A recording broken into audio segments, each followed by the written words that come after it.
Welcome, welcome, welcome. You got the Fantasy Football Academy here, the holy trio, Johnny, my boy John, and Blake. How you guys doing today? Oh, that's right. You can't talk back to us, but we can shed some knowledge on you. We did our week one starts and sits last week, and we're continuing with week two this week. Um, and what we wanted to do is keep track of our winning picks throughout the year. We're going to pick one winner out of each of us from our start, our sit, and our sleepers. And we're going to keep track of who wins those picks throughout the year.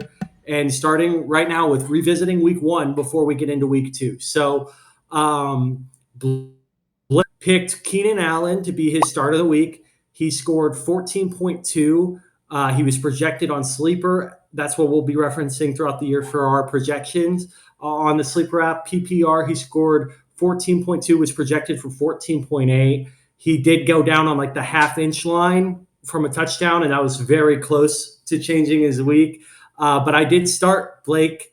I started Keenan Allen because of your guidance. And now after they said they were going to kind of ease Gibbs in, I had a decision to make there and went with Keenan Allen. Was happy I did. Cousins was John's pick as the start of the week. He scored 16.4. He was projected for 17, so just under projection. Could have had a better game. John talked about that with me just a second ago. And I picked Jahan Dotson.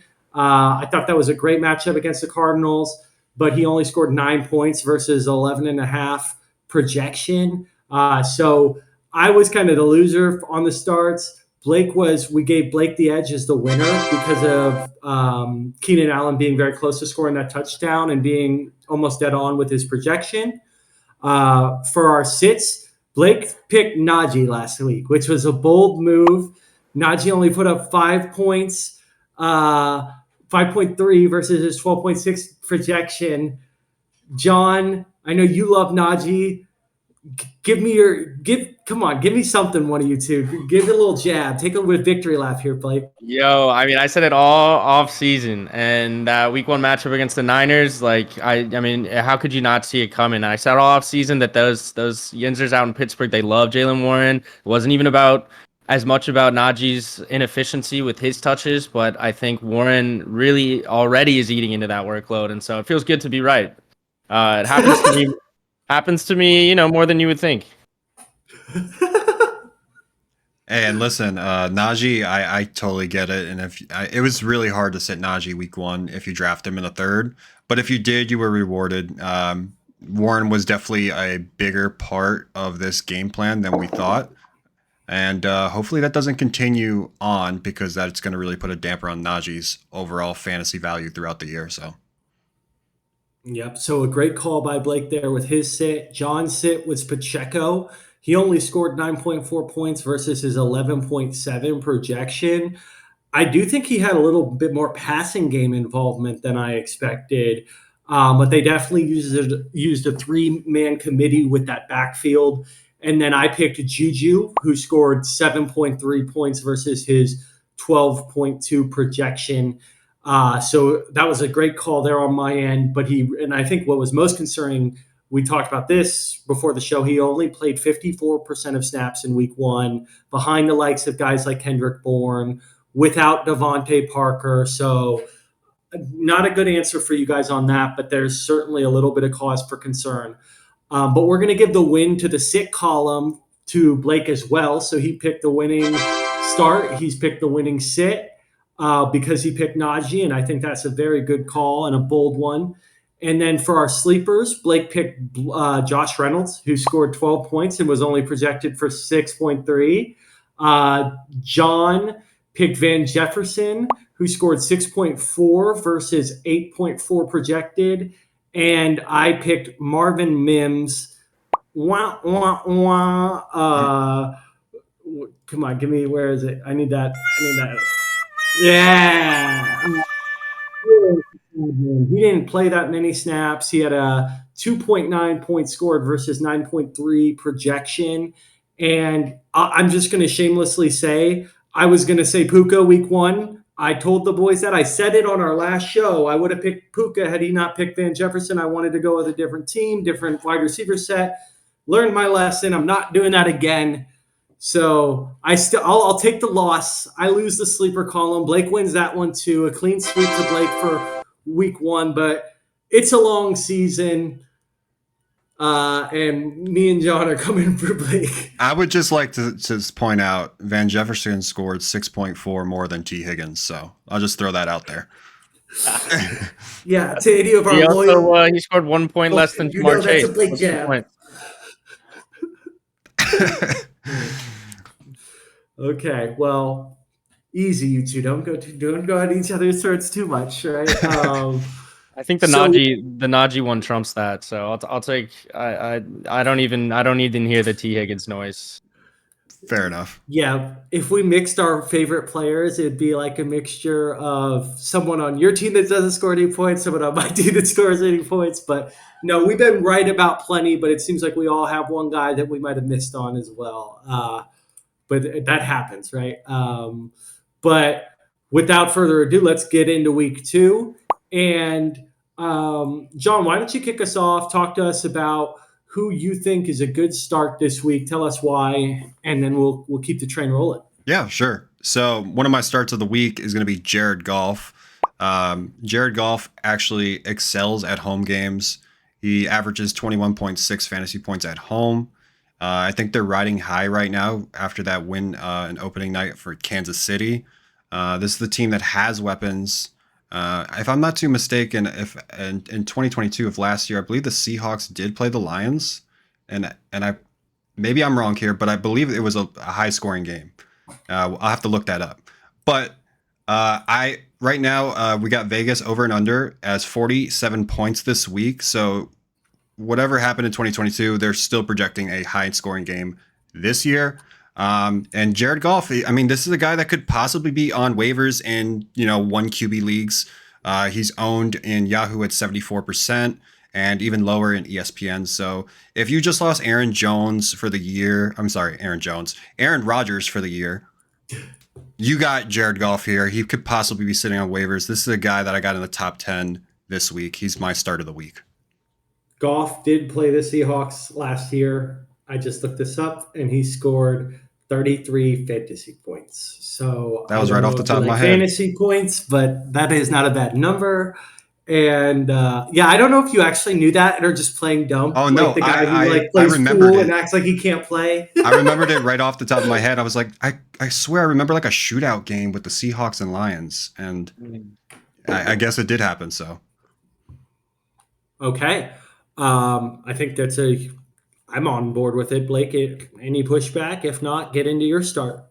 Yeah, I think, they just made Puka Nacua look like the best receiver in the league. I mean, if you have Amon St. Brown this week, like I definitely am higher probably on the skill position players for the Lions than I would be necessarily on Goff himself. I think there are plenty of other quarterbacks that are going to finish above him this week. He wouldn't be my start of the week. I do think he'll be a solid start. I don't think he's going to hurt you, but I don't think he's going to win you a week this week. But we'll see. I think it's a good matchup on paper, so we'll see. Mamma mia, that's a spicy meatball.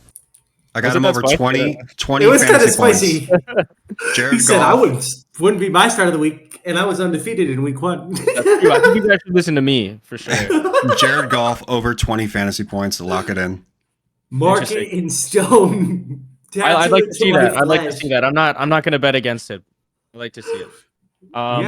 But for me this week, I'm gonna take a little bit of a shot here, and for me, my start of the week at the running back position is going to be Ramondre Stevenson.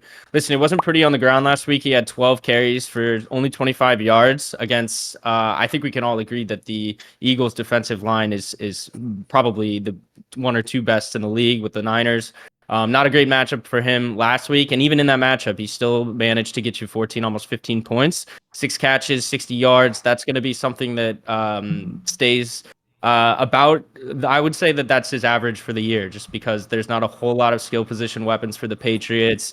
If you look at his year last year, he had similar receiving numbers, lots of targets every week. And Mac Jones likes to dump the ball down. So even in a bad matchup, he's got a safe high floor for you. And this week he's got the Dolphins coming into town, and they just gave up 234 rushing yards to the Chargers last week. And it wasn't even just Eckler. Like Eckler had something like a 7.9 yards per carry last week. I mean, he just gashed them over and over again. And that's part of the reason why Keenan Allen didn't really have the game I thought he would, is because they could just run the ball up and down the field all game. Josh Kelly, 5.9 yards per carry last week, had 90 plus rushing yards on less than 20 carries. I mean, if Josh Kelly's doing stuff like that, I think Ramondre Stevenson is a lock to get you. I would say, yeah, and with the passing game work, I wouldn't be surprised if he pushes 25 points, but I'm going to put a safe floor at 17, and that should be plenty to outperform his projection this week. Boy, now that is a compelling pitch if I've ever heard one. So I have a question for you because, and someone might say, oh, I'm always firing up Stevenson if I got him. I am in a predicament. I went superhero running back, and it's actually, I think, we're going to work out really well for me. I went Eckler, Chubb, and ETN, and then I got Stevenson as my fourth running back. So if Eckler doesn't play, it's a no-brainer. But I don't know if I can bench ETN or Chubb for Stevenson. Just talent-wise, but I want to hear your thoughts, Blake. Yeah, I don't know what to do there. ETN against the Chiefs, also very nice matchup. Tank Bigsby, we saw him score a touchdown last week, but other than that, he had a really up and down game. I think he's still finding his feet in the NFL. That snap share might become a little bit more of an issue later in the season, but I think it's ETN's backfield right now, given the outcome in week 1. And Chubb against who do they have this week? They have Pittsburgh. We saw what McCaffrey did last week on that monster touchdown run. All three. I mean, dude, if you lose this week, I'll be baffled with those running backs. But yeah, I mean, honestly, you're kind of hoping Eckler. Let's rest him up, man. Let's save him for week 3, and you can get Stevenson into that lineup. That's a fair point. Maybe I actually would be happy if Eckler didn't play. I think you gotta, out of the guys you mentioned, Stevenson's fourth in line, and that. I mean, maybe. I know it's hard to sit a guy like that in your case, Johnny, but Eckler, Chubb, ETN, I'm starting all 3 of those guys over Stevenson.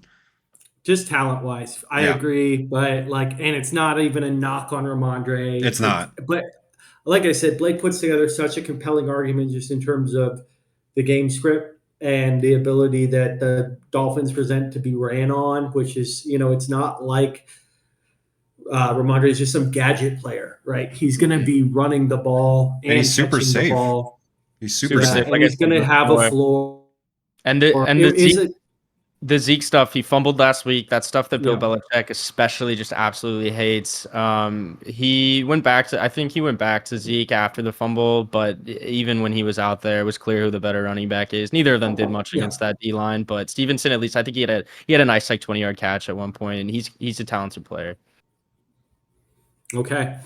So let's get into my start of the week. And I'm picking Jahmyr Gibbs. And part of it, I think we revisited. We liked the matchup in the passing game against Seattle. Seattle actually stuffed the interior run and was porous against the pass last week. I think we said Akers had 22 carries for 29 yards. And so, and I think you can expect more crazy, unlordly inefficiency from a guy like David Montgomery too. And so I think that means more involvement for Gibbs on outside plays and through the air. One of my biggest factors here is Campbell doesn't seem to lie. Their coach, he said, don't start him. I didn't start him. He didn't wow me with his snap share. He said, basically start him. He said, I'm going to start playing this guy. He's telling you to start him. To start him. He's not going to lie to you. And I think the last point here is he's just hyper efficient. He passes the eye test. Campbell was on that coaching staff with Kamara and Ingram. He knows how to use him. He's Kamara with more speed and higher draft capital. And I like him this week to score at least 1 touchdown. So that's why he's a start for me. I like it. Yeah. I'm not going to argue with you here. I mean, Gibbs is going to be one of those guys. I think he's going to really catch fire in the middle of the year, and he could potentially be a league winner for you. So it's just all about getting him up to speed, and yeah, he's got the eye test going for him. And I mean, Yeah. if you didn't pick him in like round 6, or if you could pick him up around 6 or something, you could afford to not start him, right? But at this point, you're asking yourself, I just spent a second or third round pick on this guy. I've got to play him, right? And I'm telling you, go for it. Nothing Blake, to were you add. gonna No. say something? No. It's Okay. all good. Yeah. Okay. So then we shall get into sits. So John, do you want to go lead us off for sits? Absolutely. And my sit of the week, we're going to be talking about Drake London. As I feared with this Atlanta Falcons offense, they are going to be running the ball until your eyes bleed. And, Ritter was basically a game manager. He was 15 for 18. He had about 120 yards passing, something along those lines. And 50% of his passes went to the running back position, and that I know that's a target share it's not going to last the entire season. I expect more of these numbers to go to wide receivers and tight ends, but 50% to the running back position was kind of alarming. And if you ask me, it's a waste of talent overall in the long term for Pitts and London. But it's clear to me this is going to be a low volume offense all year long. They're going to be running the ball. Not to mention we have Alexander, one of the top corners in the league as a Packer, going against London. So I'm out. Arthur Smith doesn't care about your fantasy team. He already said that this week. He says Drake London doesn't care about how many targets he gets. I find that hard to believe, but that is what he's saying. I mean, Drake London wants another contract along the lines, and one target for 0 yards isn't going to do it. So I'm out on London this week. He's a great talent, but there's no way I can start him. Yeah, clear sit for me. I would have chosen him, but I'm just gonna hold out a little bit of hope just because I have him in Dynasty, and you love London. I love the talent. I do too. He's such a special player. The Jair Alexander matchup. I mean, when a guy shuts down Justin Jefferson, you realize how good of a player he is. And what London did last week. I mean, Ritter was efficient. He threw the ball 19 times though, and like that's something that we knew was going to happen. But the fact that he got one target, London did on 90% route. I mean, he ran all of the routes. He was out there every 47 routes run. Yeah, crazy. So, I mean, we wait and see on London if you can trade him for value in redraft. I mean, I doubt you can right now, but that's probably the play. But we're going to wait and see. Probably a hold right now, and he's going to sit on your bench for a little bit until they can figure some stuff out. Okay, I saw it on Twitter. I have to ask. Puka for London in redraft? No. Wait, what do you mean no? I heard this too. Would you, if are you talking had about Andy London, Holloway? would you give him up for Puka? Are you talking about Andy Holloway, the fantasy footballers? I don't know. It's just viral on Twitter. I think that one of those trades actually got accepted. And in Dynasty, that's laughable. I was hearing that Andy Holloway, one of the fantasy footballers, he was willing to drop Drake London for Puka. And I get the mindset, but I can't do it. I just can't. I can't do it. Live in the here and now, boys. I get it. I can't do it. Some wishes all year. It's very spicy to do something like that. I can't do it. That sounds like the kind of overcorrection that loses you leagues. I mean, it seems like really like the smart play now after like the week one and just the massive disparity between their two performances. But I mean, Puka, one game, London put together a season last year, high pedigree. Cup's coming back eventually. So I don't know. There's got to be someone else on your team that you can drop other than London. It cannot be London. Right? Yeah. But no, I wasn't. The question I posed wasn't a drop. It was a trade. It's different if you accept or decline. I wouldn't do it. I would probably decline it, but yeah, I would think about it. Yeah. It's just rough because it might not be all uphill for London, so okay, Blake, do you want to get into your sit for this week? Yes, and I've been waiting to talk about this all week. I don't want to say I told you so, but I told you so. Gabe Davis is not a good football player. My favorite stat of the week. This is my favorite stat of the week. Let me see. I have it pulled up. This Gabe Davis, Stephon Diggs. Trash. Gabe Davis, 65 snaps. Stephon Diggs, 58 snaps. Gabe Davis, 47 routes run. Stephon Diggs, 46 routes run. Guess what Gabe Davis did with all of that, running around out there?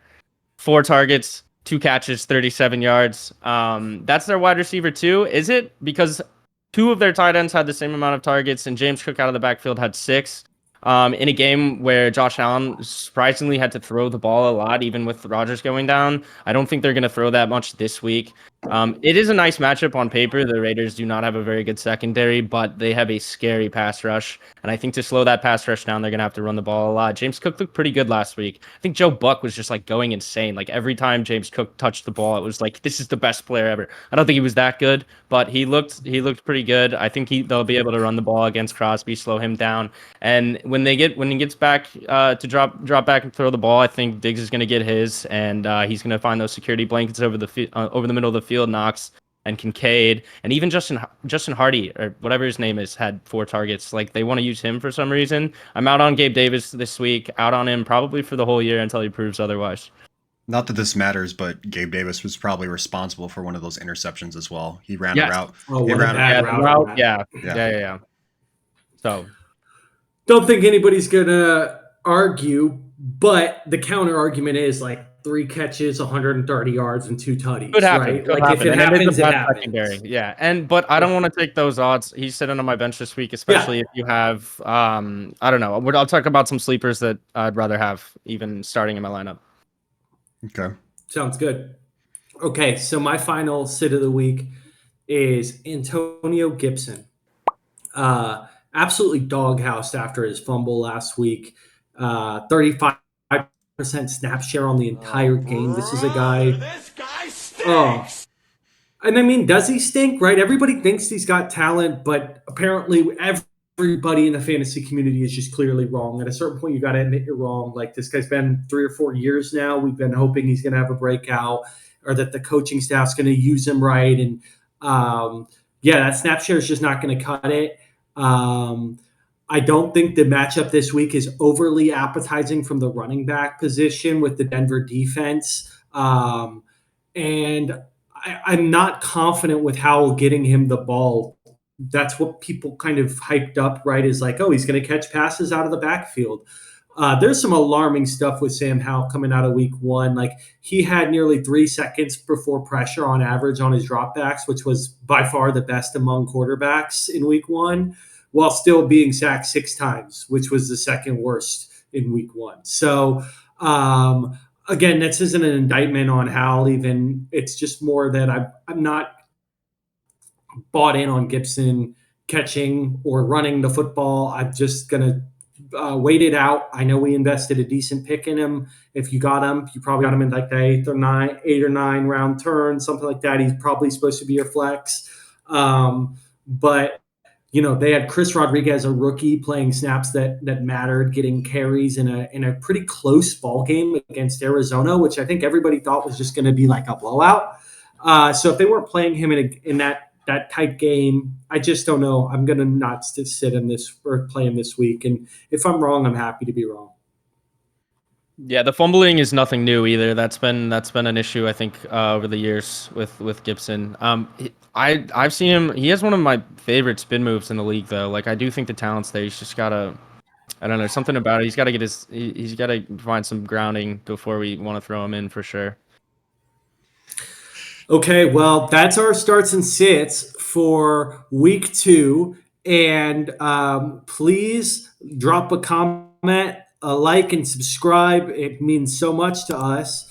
And if you watch the episode, we teased we're going to have another video following this one with our sleepers for week 2. We're going to get deep into the players that you might not be thinking about that you need to win this week. If you're in a pinch, there's been so many injuries. So make sure you check out our week 2 sleepers video as well. Thanks, everyone. Take care.